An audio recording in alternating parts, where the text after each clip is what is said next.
In order to make the self-healing mortar, in this case, with the bacteria, we need to add some sand.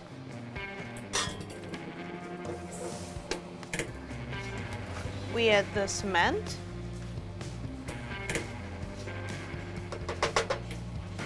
And then we mix them for half a minute.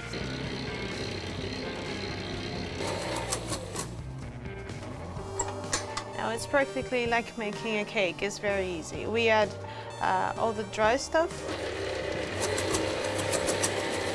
We let them mix for a little bit, and then we add the water, slowly. These are lightweight aggregates that we insert in here the bacteria with their feet and their vitamins. So we add them here when the mixture is wet.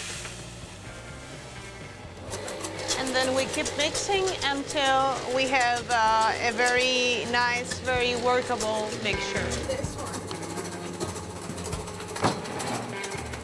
When the material cracks, it has the ability to seal the crack by creating calcium carbonate, created by bacteria that they're inside this mortar.